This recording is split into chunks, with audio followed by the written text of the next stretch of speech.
यह कहानी है एक युवा धनुर्धर की, जिसने अपने दम पर बड़े बड़े प्रतियोगिताओं में हार जीत के माध्यम से अपना अहंकार बढ़ाया। उसका ध्यान सिर्फ अपनी जीत पर था, जिसने उसे एक दिन एक बहुत ही महत्वपूर्ण सबक सिखाया। वह देखता है कि धनुर्धारी जैन मास्टर, जिसने कभी स्वयं को सर्वश्रेष्ठ नहीं माना, लेकिन उनकी साधना में पूर्णता है। उन्होंने सिखाया कि अपने अहंकार से दूर रहना और हमेशा सीखने की तमन्ना बनाए रखना ही वास्तविक विजय है। इस कहानी से हमें यह सीखने को मिलता है कि सर्वश्रेष्ठ होने की जिद नहीं, बल्कि निरंतर सीखने और समय समय पर अपनी क्षमताओं को मिलाना है। हमें हमेशा अपने अहंकार को अपने बाजार में रखने की जरूरत है, ताकि हम सच्ची समृद्धि और सफलता प्राप्त कर सकें। आइए कहानी शुरू करते हैं। एक नौजवान और प्रसिद्ध अपने अपने राज्यों में होने वाली सभी निशानेबाजी के प्रतियोगिताओं को जीत लिया था। राजा के द्वारा उसे उस राज्य का सर्वश्रेष्ठ धनुर्धर घोषित कर दिया गया और उसे बहुत से पुरस्कारों से भी सम्मानित किया गया। उस धनुर्धर ने यह निश्चय किया कि मैं आसपास के सभी राज्यों में जाएगा और वहां के सर्वश्रेष्ठ धनुर्धरों को तीरंदाजी की प्रतियोगिता में हराकर खुद को इस दुनिया का सर्वश्रेष्ठ धनुर्धर सिद्ध करेगा। उसने अपनी यात्रा शुरू की। वह आसपास के राज्यों में जाता और वहां के राजा से कहकर तीरंदाजी की प्रतियोगिता का आयोजन करवाता और उस राज्य के सर्वश्रेष्ठ धनुर्धर को प्रतियोगिता में हरा देता। फिर वे सभी के सामने अपने शब्दों से उस हारने वाले व्यक्ति का मजाक बनाता और उसे अपमानित करता है कि उसकी यह विजय यात्रा काफी समय तक चलती रही। उसने कई राज्यों के धुरंधरों को तीरंदाजी प्रतियोगिता में हरा दिया था। उसकी इस ना रुकने वाली जिद ने उसे भयंकर अंधकार और असीमित आत्मविश्वास से भर दिया था। फिर एक दिन अपनी यात्रा के दौरान वह एक नगर में ठहरा, जहां उसे किसी ने एक दिन जैन मास्टर से प्रतियोगिता करने की चुनौती दी।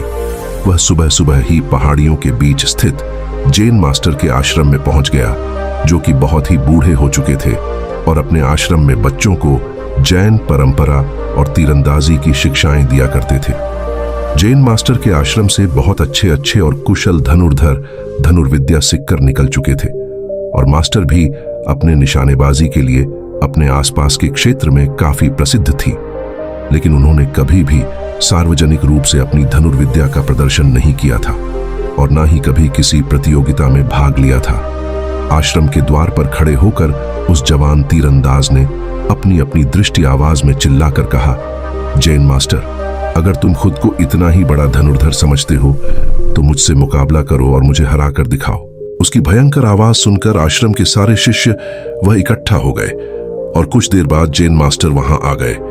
उस नौजवान धनुर्धर ने जैन मास्टर को देखते ही अपना तीर निकाला और दूर पेड़ में बने एक निशान को अपना लक्ष्य बनाकर तीर छोड़ दिया। तीर सीधा जाकर अपने लक्ष्य में लगा। फिर उसने दूसरा तीर चलाया और दूसरा तीर अपने पहले तीर के बीचों बीच दो टुकड़े कर दिए। फिर उसने घमंड भरे स्वर में कहा, मास्टर, क्या तुम भी ऐसे कर सकते हो? जैन मास्टर यह सब कुछ बड़ी शांति से देख रहा था। उन्होंने कुछ भी नहीं कहा, सिर्फ अपने हाथों के इशारों से उसे अपने पीछे आने के लिए कहा। वह जवान धनुर्धर भी उत्सुकतावश उनके पीछे पीछे चल पड़ा। वह एक पहाड़ में ऊपर चल रहे थे।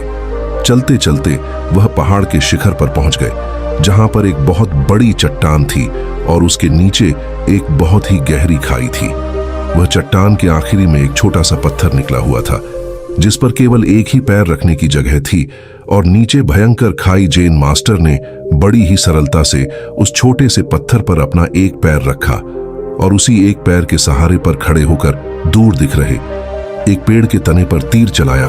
तीर जाकर तने में घुस गया। फिर उन्होंने दूसरा तीर चलाया, जिसने पहले तीर के बीचों बीच दो टुकड़े कर दिए। फिर जैन मास्टर उस बड़ी चट्टान पर वापस आ गए और कहा, बेटे, अब तुम्हारी बारी है। उस नौजवान धनुर्धर को इतनी गहरी खाई के ऊपर एक पैर पर खड़े होने से डर लग रहा था। वह किसी तरीके से डरता हुआ चट्टान के किनारे वाले पत्थर तक पहुंचा और तीर निकालकर उसी पेड़ पर निशाना लगाने लगा। लेकिन उसका पूरा ध्यान तो उस खाई पर था कि कहीं मैं इस भयंकर खाई में नीचे न गिर जाऊं। कि उसने तीर चलाया, लेकिन तीर अपने लक्ष्य से बहुत दूर एक पत्थर से जा टकराया। जवान धनुर्धर घबराकर जल्दी से बड़ी चट्टान पर वापस आ गया। अपने इतनी भयंकर हार देख उसका सिर शर्म से नीचे झुका था। यह जैन मास्टर ने कहा, पुत्र, तुमने तीर कमान पर तो नियंत्रण हासिल कर लिया और तुम्हारा मन पर अभी भी नियंत्रण नहीं है, जो किसी भी परिस्थिति में लक्ष्य को भेदने के लिए आवश्यक है। पुत्र, इस बात को हमेशा ध्यान रखिए कि जब तक मनुष्य के अंदर सीखने की जिज्ञासा है तब तक उसके ज्ञान में वृद्धि होती रहती है, लेकिन जब उसके अंदर वीर होने का अहंकार आ जाता है तभी से उसका पतन होना प्रारंभ हो जाता है।